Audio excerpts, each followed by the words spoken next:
Hello दोस्तों, आज हम लेकर आए हैं कक्षा 12 की बायोलॉजी विषय के यूनिट फर्स्ट का प्रथम चैप्टर।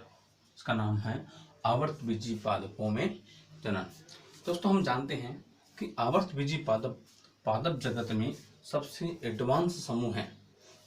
आवर्तबीजी पादप को अंग्रेजी में एंजियोस्पर्म कहा जाता है, जो दो शब्दों से मिलकर बनता है, एंजियोस और स्पर्मा।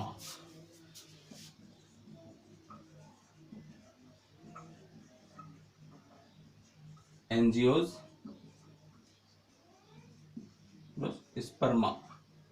एंजियोस का अर्थ होता है कवर्ड और स्पर्मा का अर्थ है सीड।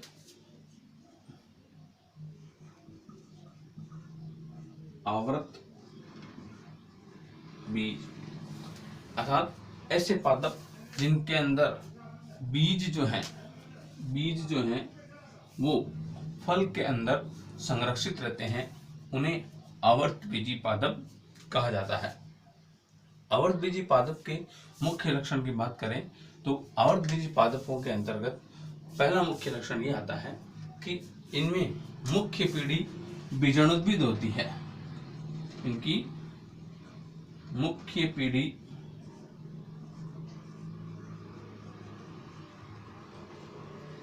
बीजाणुद्भिद होती है।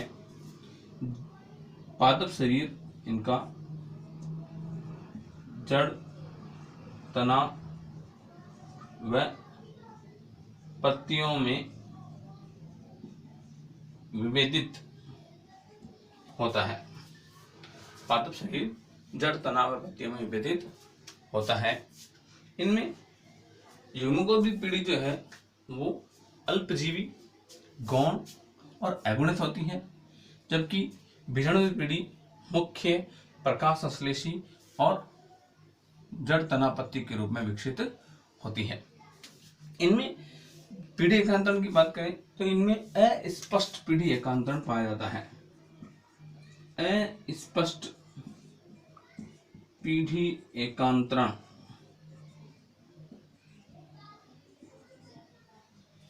अस्पष्ट पीढ़ी एकांतरण का मतलब होता है जिसके अंतर्गत एक पीढ़ी जो कि युग्मकोद्भिद है वो गौण है अर्थात उसका स्वतंत्र अस्तित्व नहीं है, जबकि बीजाणुद्भिद पीढ़ी जिसका स्वतंत्र अस्तित्व है, इसीलिए इसे अस्पष्ट पीढ़ी एकांतरण कहा जाता है। दोस्तों, हम यह बता देते हैं कि टेरिडोफाइटा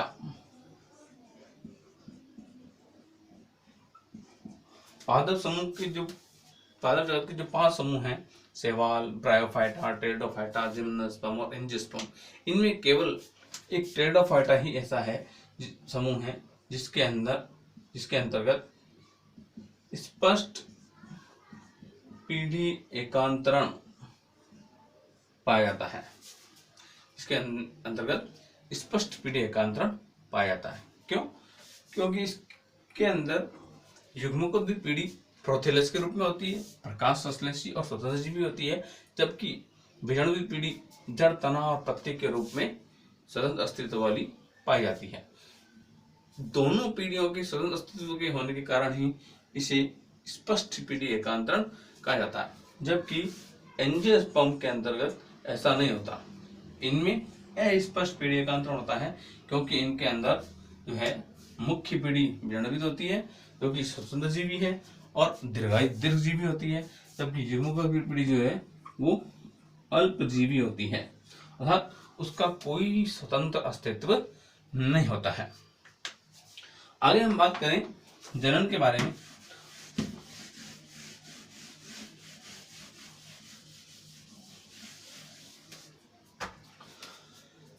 जनन, हम जानते हैं कि जनन के द्वारा जीव अपने समान नई संतति उत्पन्न करता है, जिसके द्वारा वो इस पृथ्वी पर अपने अस्तित्व को बनाए रखता है।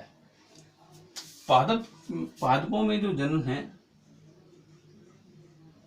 वो 2 प्रकार से होता है। एक अलैंगिक जनन और दूसरा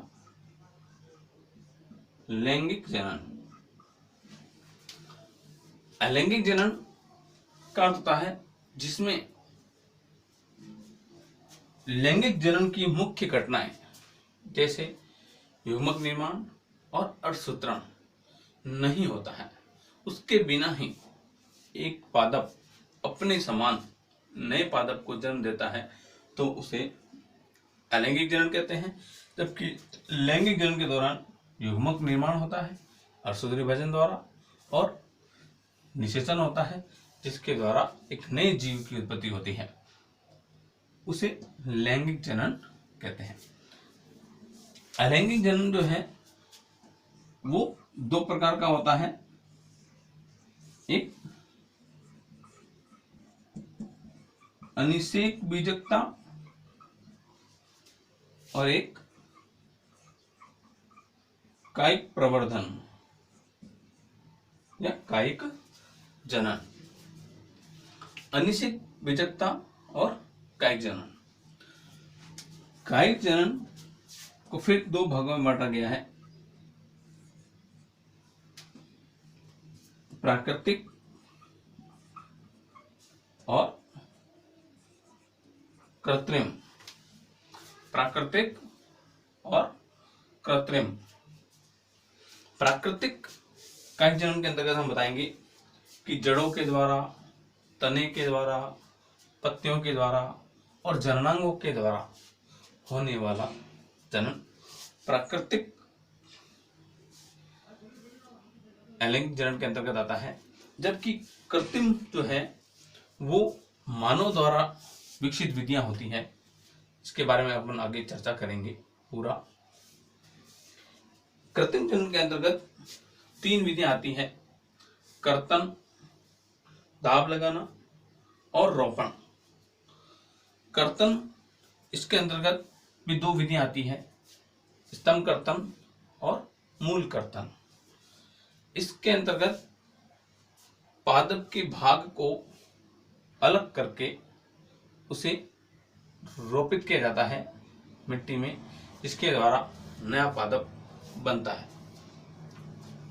दाब लगाने में 2 प्रकार होते हैं, एक ढीला दाब विधि और एक गुट्टी निर्माण विधि, और तीसरा है रोपण विधि।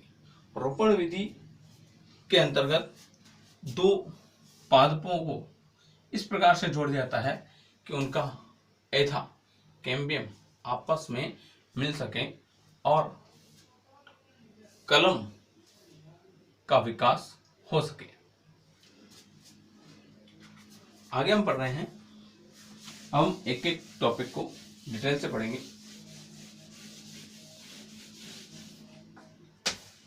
सबसे पहले हम बात करते हैं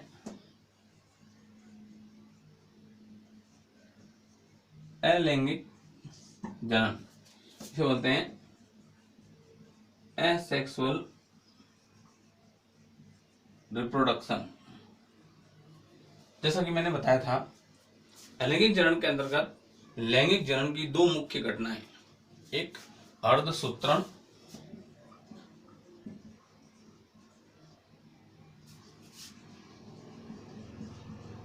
व निषेचन नहीं होता है।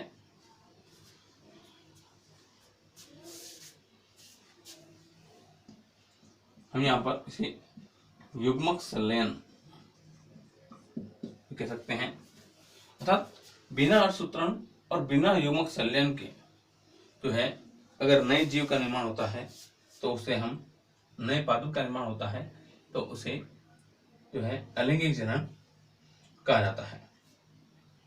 अलैंगिक जनन के द्वारा उत्पन्न होने वाली जो संततियां हैं वो आनुवंशिक रूप से हूबहू अपने जनक पादप के समान होती है, इसीलिए इन्हें क्लोन कहा जाता है। क्लोन क्या कहा जाता है? क्लोन कहा जाता है। एग्जाम में कई बार ऐसा प्रश्न आता भी है कि अलैंगिक जनन द्वारा उत्पन्न होने वाली संतानों को क्लोन क्यों कहा जाता है? तो हम कहेंगे कि चूंकि अलैंगिक जनन के द्वारा उत्पन्न होने वाली जो संतान है वो आनुवंशिक रूप से जेनेटिकली मात्र पादप के समान होती है, इसके आनुवंशिक संगठन में किसी प्रकार का चेंजेस नहीं आता है, इसीलिए इन्हें क्लोन कहा जाता है। अलैंगिक जनन दो प्रकार से होता है।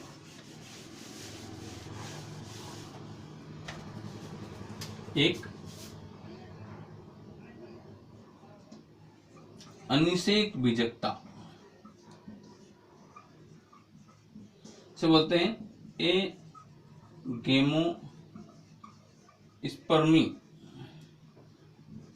एगेमोस्पर्मी। इस शब्द की व्याख्या देखिए जी। ए मतलब एब्सेंट, गेमस का मतलब निषेचन,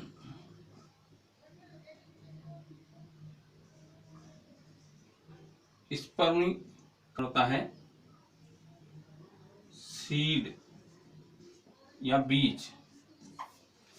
ऐसे पादप जिनके अंदर प्रवर्धन के द्वारा होता है लेकिन निषेचन नहीं होता है।